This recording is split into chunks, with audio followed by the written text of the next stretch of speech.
Hey folks, Quilly18 here, and welcome to another episode of our Guide to Surviving Mars for Complete Beginners. In this episode, we are building our dome, and we're going to get the first citizens of Mars moved in here.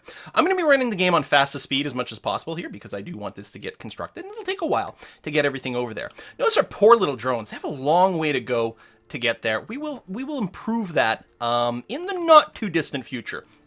But for now, we're going to have to let that be. What I'm also going to try to do is my little explorer over here, I'm going to have it try to continue to look at some of these anomalies here so that we can learn, get some more research, get some more tech, and see what else we can get out of that. Oh, autosave, thank you very much. I appreciate that. So you're coming over here. Okay, so the first thing I want to talk about is resources. Polymers, we need 10 of them to build this dome. We've only, if I open up our colony overview, we only have, well, the number's going down because they're getting moved over here, but we only shipped out here with 15 in total, and some of it's going to be used for various things. We're going to need more polymers. We're also going to need more electronics and more machine parts. We don't produce any of this stuff right now. So let's order up our first resupply rocket from Earth. Now, because we're playing as the the International Mars mission, we have tons of money. We also have tons of rockets as well. So 4 or 5. One of them's on Mars right now, but there's 4 more rockets sitting on Earth ready to send goods towards us. So if I go to a cargo rocket over here, I can ship more goods over to us. So this rocket's going to be called Cooperation Number 1. Hey, that sounds fine. You can see it's got a cargo capacity of 80,000 kilograms, and we've got 26,000 Mars bucks to spend on various things. We could order up more prefab buildings. And in fact, I'm going to start by doing that. I'm going to go to prefab buildings here, and I want to get a machine parts factory. This will allow our people to produce machine parts from metals. And that's great, because then we can start producing our own machine parts on Mars. The electronics and polymers, we're going to wait a little bit longer on that. But if we can get started building our own machine parts, that would be wonderful. So I'm going to go ahead and order one of those up. I might consider getting some extra prefabs of a few other things. Actually, I'm going to get an extra drone hub. We haven't looked at drone hubs yet, but we're going to plop one down very soon, and you're going to see why it's so powerful. So we're going to go ahead. I'm going to get those 2 over here. I'm going to then back out, and we can order a few more things. I don't need to order concrete because we produce our own. I don't need metals because we've got the surface deposit and we're going to start mining them soon. We don't need food yet because we don't have people. However, it might make sense to pre-order some food ahead of time so that there's extra food ready when people arrive. However, because we're playing the International Mars mission, our passenger vessels actually come with a ton of extra food with them, so we're gonna be fine on food. Don't even worry about it. But polymers we're not producing, so I'm gonna bring some of those. I'm gonna bring some electronics. I don't think I need more orbital probes. We've got tons of extra room left. You know what I'm gonna do? I'm just gonna go crazy on polymers and electronics, because then we don't have to worry about producing them for a long time. We're just gonna get them to be built to be shipped from Earth. There we go. We've done that. I technically have a little bit more weight available here. I could bring a drone. I could bring a probe. I wonder if I should be talking about the drone things. No. What I'm going to do is I'm just going to pull back on electronics and do it that way. I guess there's no way to, like, get it to go. You know what? Let's ship an extra drone. That's fine. And I'm going to launch. You can also spend money to buy more rockets. We don't need to because we have a ton of them, but you can. I'm going to go ahead and launch this rocket, and you're going to see at the bottom, here's our rocket. It's coming from Earth. It's going to take a while to get here, but it's going to come from Earth to Mars. Now, my little explorer over here just analyzed an anomaly, and this anomaly didn't give us research points. Instead, what it did There's more to the barren environment is it revealed than meets the eye. More research for us. Treasure trove of undiscovered knowledge and Thank you, voiceover guy. so long as you know where to look. Cheers. Okay, so this has revealed 2 new techs on a research screen. Low-G fungi and transport optimization. If we open a research screen, you can see that it's just revealed. Didn't give us the technologies, but now we can see over here, low-G fungi, and over here, transport optimization. This one makes our RC transports harvest resources faster and have more space, and this allows us to harvest fungi on the surface of Mars. That sounds pretty handy. Maybe we'll want to research that sooner for our people. You do start with the ability to build hydroponic farms, but they're not super efficient. They take a lot of material. The fungi here may not be, super tasty, but it's a good way to make a lot of food. So we're going to close that for now, though. That's going to be okay. All right. Our dome is coming along. We are still waiting for some material here. So we're producing the concrete over here. Now, one thing you might have noticed, there's a bunch of these little rock piles over here. Waste rock piles. These get produced from, most of your extractors will produce some waste rock. In fact, even our water producer does that. And it'll just keep creating, little piles of rock all over the place. If you don't like that they're just standing all over, what you can do is you can right-click, go to your storages screen, grab dumping sites over here, and we can put a dumping site, say, right there. And in fact, if you want to put down a few, if you hold Shift, you can go click, click, click, and say click over here. So all that's going to happen now, our drones are going to move the waste rock into these dumping sites and try to keep it organized. Later on, much later on, you will get a technology that will allow you to clean up this waste rock. But for now, it's just sort of going to litter the landscape and look very unappealing. Hey, we've already ruined Earth. Why not ruin Mars at the same time, huh? All right. Now, one thing I like to do with my construction here is we need to get some more resources nearby here to facilitate some of the building, right? The drones have to go all the way over here. Like, all this metal here, do we need metal for the dome? Yeah, we do. We need quite a bit. We also need a lot of concrete. Let's get it over here. Our transport can help out with that. Now, we've looked at the transport. It's actually loaded full of metals right now, because we told it to harvest that metal deposit. And we can go and unload it anyway. So I could say, hey, unload your metal over here, and it'll just put it on the ground, and that's fine. But is there a better way to get this done? Yeah, I would say so. Research complete. Research is complete on Drone Swarm. Excellent. Let's say, I'm going to right-click. I'm going to build our first universal depot. This can fit a little bit of everything in there. And I'm going to take this, and I'm going to build it here, near the dome. I'm going to click there, so this can fit a little bit of everything. Then I'm going to tell my transport, I'm going to set up a transport route. What we do, if you click on this, you choose a place to load resources. I'm going to click here. This is our concrete deposit, or storage. I'm going to click there, and I'm going to say, yes, pick up concrete. Then our mouse says unload resource. So if I go way down here, and I click on this universal storage, our transport is now going to have an automated route. It's going to pick up concrete from here and deliver it over here. If this fills up, it'll just sort of pause and wait, but it'll keep doing that over time. And make sure we got plenty of concrete over here. And it can do this in bulk in a way that our little drones aren't really that quick. So this is going to make our building go a lot faster. Notice I got a little blinking thing over here. We've got a spaceship. We got a rocket ready to land. It's got a drone hub, a machine parts factory, and a bunch of polymers and electronics. I'm going to go ahead, and drop that off near the dome. Now, I don't want to go too close because, again, I'm a little bit worried about kicking up dust, but over here seems to be pretty fine. We're going to do that, and that way we'll have, because we need some polymers and things like that, we'll have them closer to the dome. We also, because of this universal storage, our drones will empty out the spacecraft into over this area over here. Now, this spacecraft came with a drone. So you can see this is the drone that belongs to the spacecraft. If I click on the rocket, see drones over here, 1. This is how many drones are controlled by this rocket. And this is the range of that rocket's drones. Same thing if I click over here, we can see this one controls 6, and this is its range over here. We're going to look at drone hubs, and we're actually going to use our little rover soon. I got a warning here that I've got a vehicle with low power. What's the deal? Let's click on it. This RC rover, which we haven't used yet, has actually been active. You just haven't noticed it necessarily. It's saying it's got low battery. The RC rover is also something that controls drones. It actually has 4 drones here. It can control up to 8.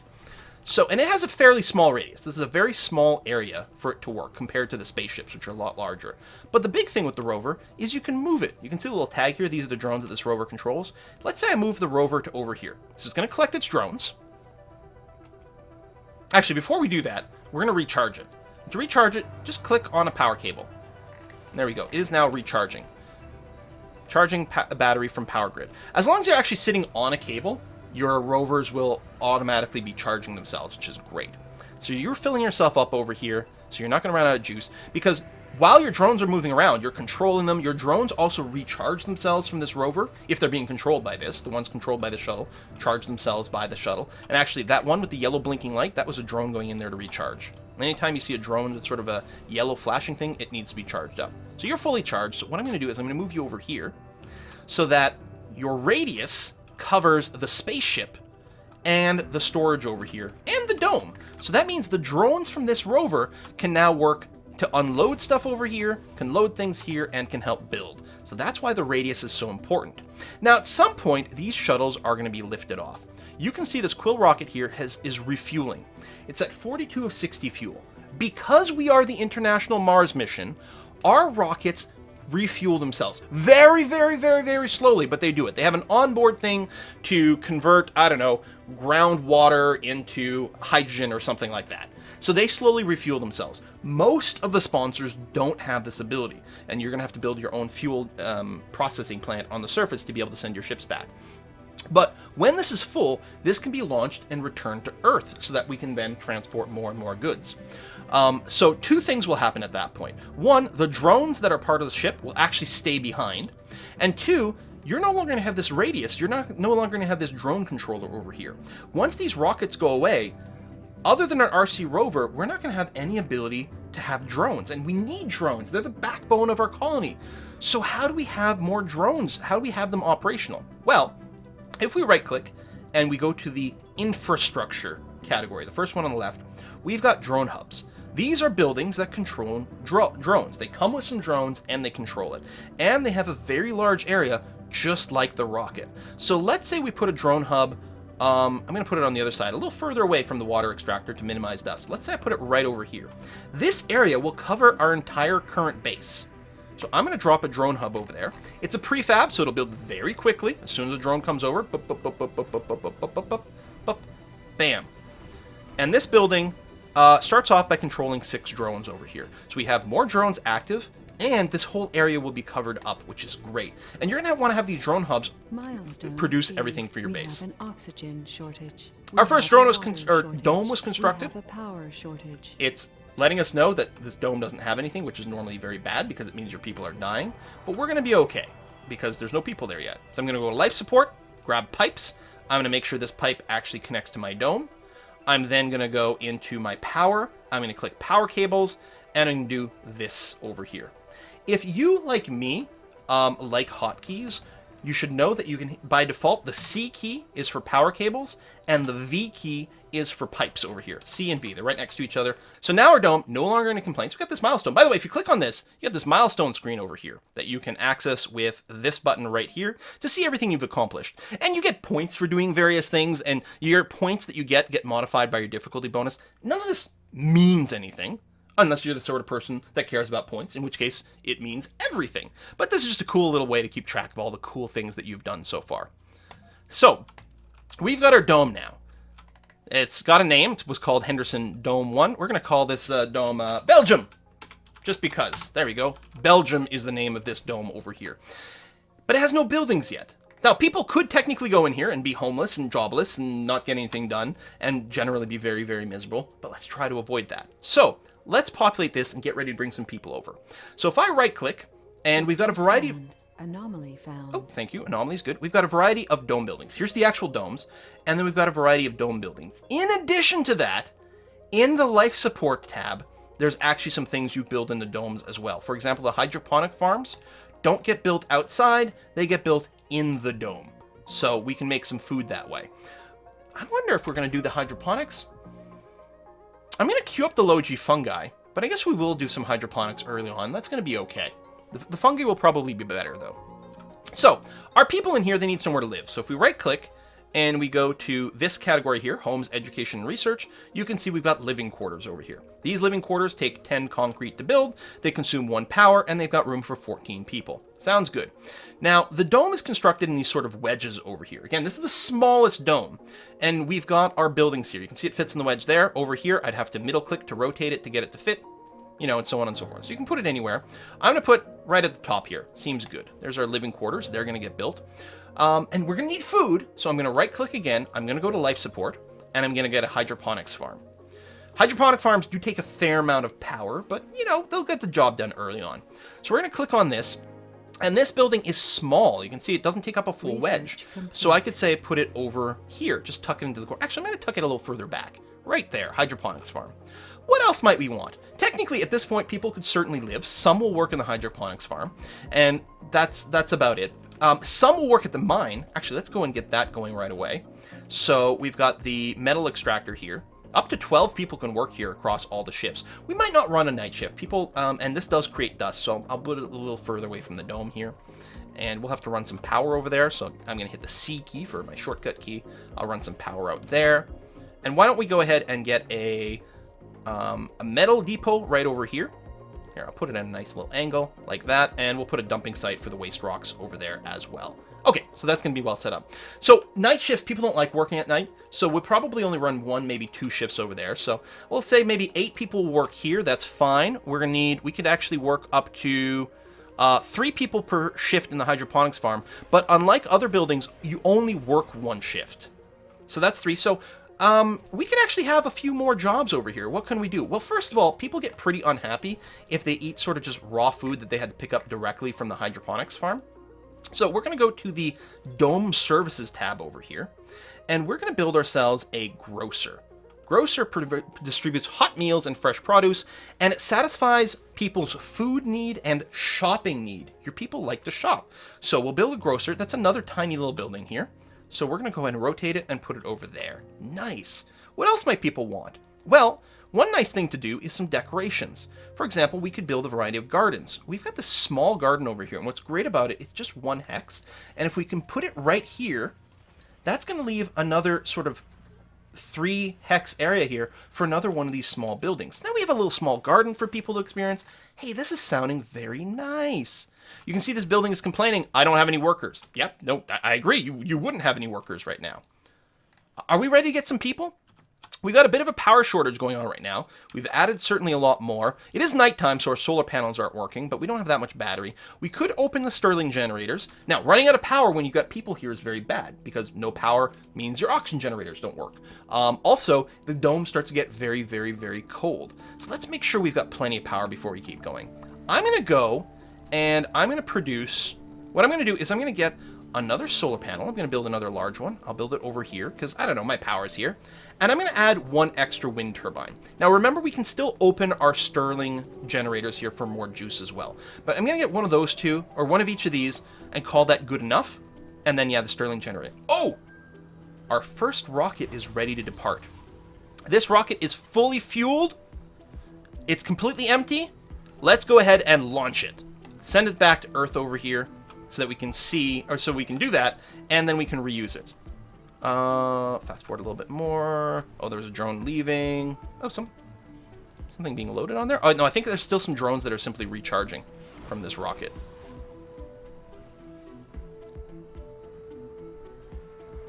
I think that's all that was going on. I think this rocket's going to leave after the drones are done charging themselves.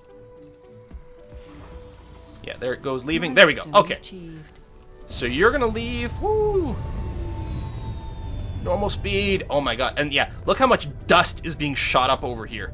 Very bad to land your rockets too close to your base. But there you go. You're going back to Earth so we can reuse you. Excellent. Now, the drones that had been assigned to this rocket, remember it had 6 drones, they, I believe, will have moved and attached themselves to the closest drone hub. You can see here a bunch of drones have been attached to this hub, for example. Cool. Excellent. And actually, our RC rover here used to have 4 drones. It now has 6. So they just move themselves as much as possible here. We've got to note a couple of buildings aren't working. Yeah, because they don't have any people. Let's get some people over here because our power, our oxygen, we don't have much water surplus, but we're good for now. Now, the reason we have our water surplus is 0 is our water extractor is actually only going to produce as much water as there's demand. This one can produce up to 3. Our water extractors can normally produce up to 5, but this is a very low grade water. So this one's only ever going to be limited to 3, but it's only producing 1 right now because we only need 1 right now. And that's what the dome is requiring just to keep the grass green. So let's go ahead to the resupply menu. We're going to go passenger rocket this time, and we can launch our first set of passengers. Now, we have a certain amount of people that have signed up to come to Mars. In my case, 235 people have signed up to come live on Mars. Our rocket can carry up to 12 people at a time, and we have room for 14 people on Mars.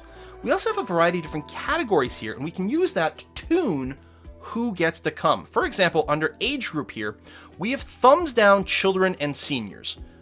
Especially right now, we don't want children and seniors to come to the planet because we need, sort of prime of their life, healthy people to come and work and do the hard, early survival stuff on Mars. Certainly, as our colony develops, we'll end up with children because people will have babies, and people will age, and so we'll end up with seniors, but we don't want any right now.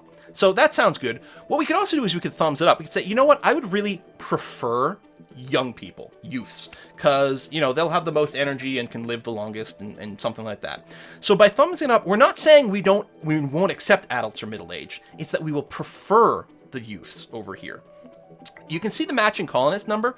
So 235 people have signed up, but only 155 people meet our requirements. If I get rid of the thumbs down on the seniors, you can see more people now match our requirements. If I thumbs them down, we've gone and eliminated them. If we go back over here, there's specializations. So different people come with different specializations. Early on, we might want to get, say, might want to prefer botanist to work in our hydroponics bay, and perhaps geologists, because they will be really good at mining in our mine. So we'll prefer those two early on. That sounds okay.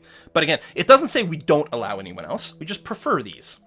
We've got perks over here that we can use. So, you know, workaholics, survivors, sexy people tend to make more babies. Sure, why not? What I'm going to do is I'm going to thumbs up. I would prefer people with positive traits. They don't need to have a positive trait, but it would be best to do that. So I'll thumbs up all of them. There's 2 pages of this as well. Fit, party animal, hippies, excellent.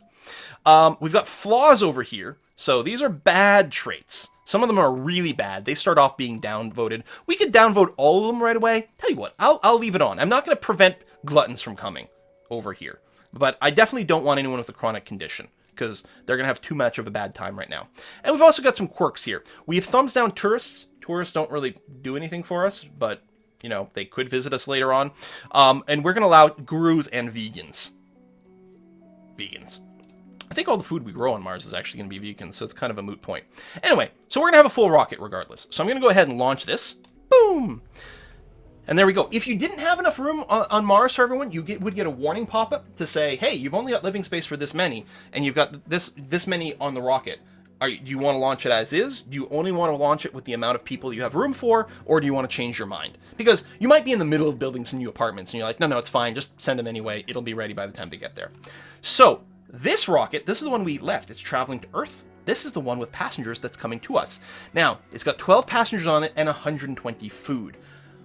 If you're not playing as the International Mars mission, I believe you only have 1 food for passenger by default. Here we're going to start with 120. So again, big margin for failure over here. Things are going to be a lot easier for us, so that's going to be nice. Okay, so we're just waiting for those people to show up. We're going to go ahead and fast forward over here, and that's going to be good. We could keep building here, but let's take it easy until that happens. Anomaly found. We need to scan more Select a sectors. sector to scan. So I'm going to go ahead and do that. Now, before I do, what I want to do is build a sensor tower. So I'm going to right-click. I'm going to go to Infrastructure, and I'm going to choose a sensor tower over here. And this needs some power. Very little minerals, just a little bit of power. And so I'm going to go ahead and drop it, say, I don't know, right here. It's fine.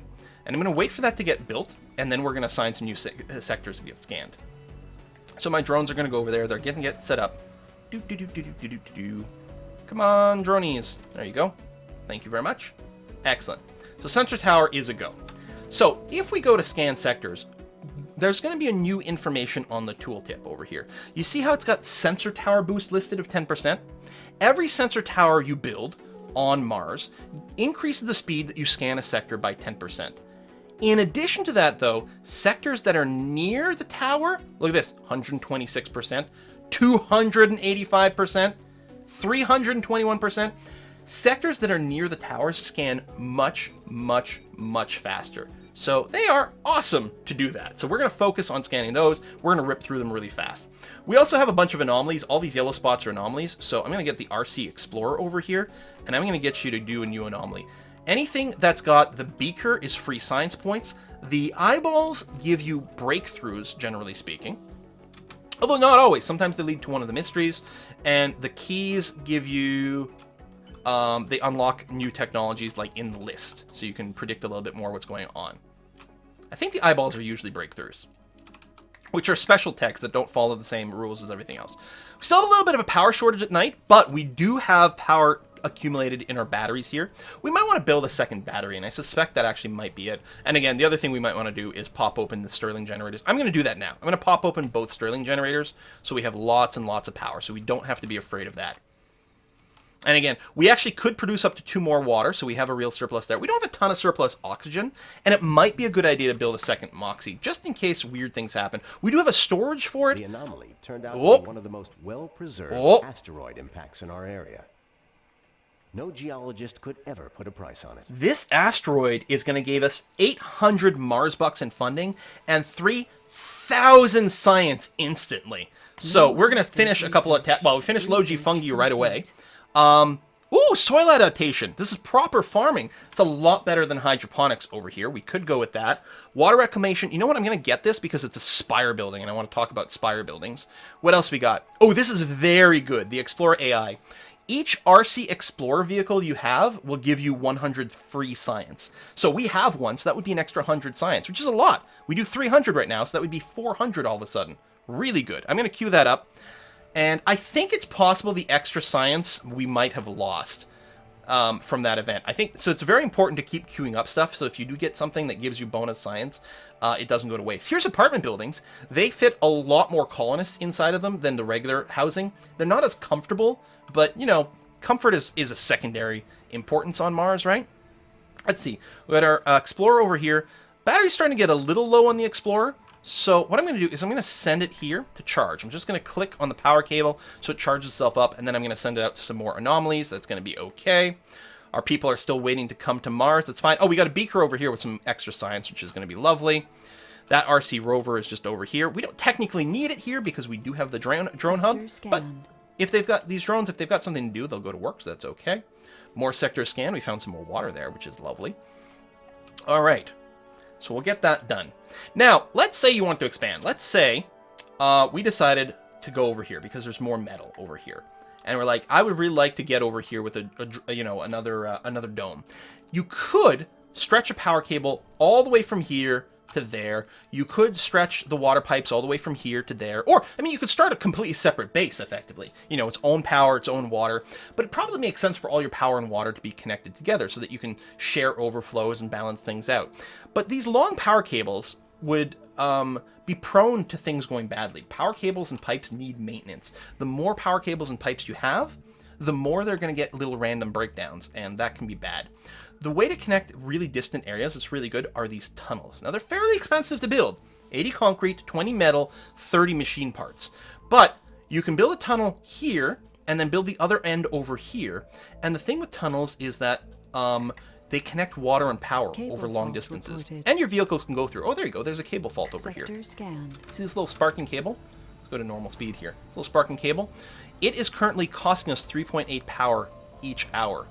And someone has to go in and repair it, which takes a little while, and it requires metal to do that. So lots of power cables may be bad. So tunnels can be really good for long distances. We got our first shuttle over here. Cooperation 2 has arrived with passengers. The passengers can live in orbit on the shuttle for a little while, but eventually they will die. They'll run out of, I don't know, onboard oxygen, I suppose. So you can't keep them there forever. So let's go ahead and get them landed. I'm going to want them to be landed relatively close to the dome. Not too close to maybe kick up dust. I think this is probably going to be fine. I'm going to drop you right over there. And we're running a normal speed, which is fine. We'll watch that come in gloriously and watch the people unload from the rocket. And we'll get our first people over here. How wonderful is that? Oh, there's the rocket coming down. Slowly but surely.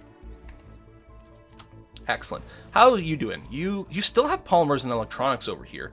There's probably just not enough storage for all these parts. I think what I might do is I'm just going to build another universal storage over here. That's still not going to be enough for all the goods, but at least it'll get them going. So these drones will move over there. Here comes the rocket. You can... man, I think these things look great. I really like the way they look. And I love that you've got the little flag on them. You know? Okay, so this is going to pop open. And this time around, we're going to get a bunch of colonists to come out of here. Full of hope and determination, the first founders have set foot on the Red Planet. So, arrival of additional colonists temporarily suspended until the colony proves able to sustain human life. Your founder colonists must survive for 10 souls before additional people can arrive. So we have this countdown timer. We can't request another shuttle full of passengers until these 10 days go by. However, if you happen to have a baby be born on Mars before that happens, that's clearly a sign that your colony is going well enough and that timer will be alleviated. The way Martian people have babies is if their comfort is high enough. Milestone achieved. Basically, comfort's a rating of like how well everything is going in the dome. Are you getting enough food, healthcare? Are you comfortable? Are you happy? Oh, I want to click on you. I guess I have to wait until you're on the ground. Come on. There you go. Hello, William Erickson. So everyone's got a comfort rating. If the comfort rating is high enough, people might start to have babies. So that's an interesting thing to consider. Whether or not we'll be able to have a baby before the 10 days is over. Again, each day on Mars here effectively plays out a lot like a full year. So if you know, that makes a little bit more sense for you. So here's a person, William Erickson. He lives in the Belgium Dome, and he is a youth. He is a scientist. He is currently living in the living quarters. He's currently unemployed. His health is 100%. His sanity is 100%.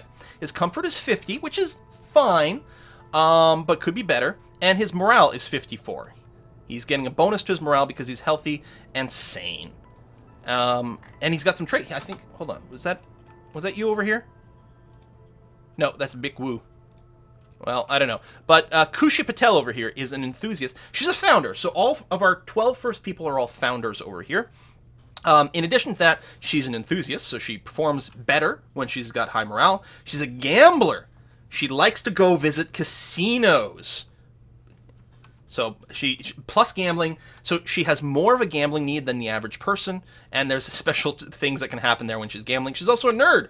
She gains a temporary morale boost every time a new technology is researched. Awesome. So everyone's got a little bit of personality. If we click on our mine over here, a metal extractor, we can see 4 people are working there.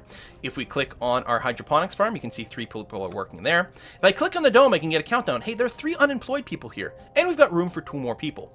We can also get a generic overview of the average comfort of the whole dome, and actually we'll get some more info here. We got 3 people unemployed, and we know at least one of them is a scientist. Hey, how about we go into the Homes, Education, and Research Build category and build a research lab. So this can employ up to 3 people per shift. It uses a power, but gives us extra research. That sounds pretty handy. I'm going to click on that. It's another one of these small buildings. So if I rotate it, I can tuck it in right over here. So we'll get a research lab going and get people to do that. People will try to work the jobs that are the most appropriate trait for them. So, for example, these are botanists. Excellent. All 3 are botanists. You can see one of our people is lazy, so they're less effective at production. You're a workaholic, so you work harder. So, hey, that balances out. Over here at the metals extractor, we've got some geologists, so they work well. We also have a medic over here. This medic is going to work less effectively. They get minus 50 to their work performance because they're not geologists. People they specialize in one thing, or they might not have a specialty at all. And if they don't have a specialty that matches the building, they've got the minus 50 to work performance. It's not the end of the world, but that's something you might be able to tune later on. Also, when you have multiple domes later, one of the things you can do for your dome is you can set this filter. And just like when you launch rockets, you can say, I would prefer that the people in this dome are scientists. Or I can say, you know what? I don't want any engineers living here, for example. And you can apply that to a variety of different traits. For example, you can have one dome that's really oriented towards children. So you can put all your children in one dome that's got all your schools and playgrounds and raise happy children. And the adults will be happier because there won't be any kids around to bother them. There's little things like that you can do. So I'm just going to fast forward here until the end of the research being built. You can see our robots are bringing food to the grocer here. Oh yeah, that's right. There's some people working at the grocery as well. And it makes people very, very, very happy to be able to pick up their food at the grocer as opposed to anything else. We got a low battery here. That is our RC rover. I'm just going to move it over here to that. That's going to be fine. Oh, one thing you can do as well with your farms is you can choose what crops they grow. So our hydroponics can grow leaf crops, microgreens, or wheatgrass. Different things are more efficient. The leaf crops give you lots of food, but they grow a little slower. So there's more time before you get your first harvest, but the harvest gives you a lot more. Microgreens don't need a lot of water. The wheatgrass grows very fast. So you get food very quickly, but overall your yield's going to be kind of poor. So I think the leaf crops are probably the most efficient thing for us to work right now. So that's okay. You can have a cycle. like this. So what this will do, this will make some leaf crops, then it'll make wheatgrass, then more wheatgrass. And it'll do one after the other in a loop. Or you can just say none and none, in which case it'll just do the leaf crops over and over and over again, which I think is fine. We don't need it right now because we do have some food that we brought with us, so it's going to be okay. It looks like it's expected to produce about 10 food for us after a total of about 4 days. Sounds fine. We'll probably need more food at some point, but right now we've got tons of food in our stockpile over here from our ship. And it's still being unloaded here, so I'm fairly pleased with this. Okay, let's go back to fast forwarding, because I want... Oh! A couple of things. Note down here, our dome has been added to our little toolbar. Now, there's a button here you can click whether or not something is on the toolbar. You see, I've removed the dome from the toolbar, and I can add it back in again. You can do that. We also have a person here. Some people have a trait, genius, guru, saint, celebrity. There might be some more, but some people with those traits, when they show up, they'll automatically get pinned because they're kind of important and you might want to babysit them a little bit more. So we've got a genius here, which generates free research for us, which is amazing. So keeping them happy, keeping Ho-Ling very happy here, might be that much more important. That being said, I think I'm going to go ahead and just unpin this. By the way, you can rename people as well.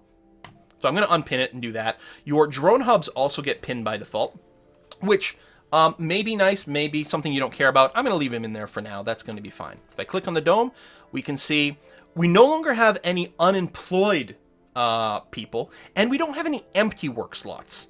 We only have vacant work slots. So for example, I could start a second shift over here at the research lab. And so those were 3 disabled work slots. If I check the dome now, it's going to tell me, oh, I have 3 vacant people. I have 3 work slots that don't have anyone in them.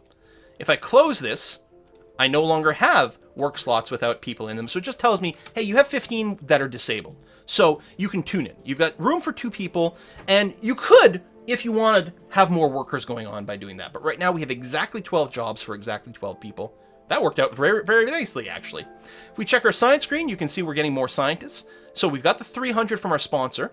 We're getting 136 from our research lab. And our genius is giving us 50 free science as well. Hey, that sounds pretty good. We've got like about 50% more science than we were doing before. Wonderful. Okay, so we're going to put a cut in here. I am going to, before I forget anymore, we're going to start queuing up a little bit more of the exploration. We've got tons of stuff in our research queue. That's going to be great.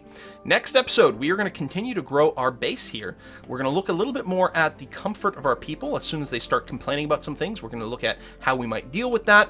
We're going to be expanding our industry. We do have a prefab here for a machine parts factory, so we'll be looking at that next time, because we're actually almost out of machine parts, which would be a very, very bad thing. Thanks for watching, folks. See you next time.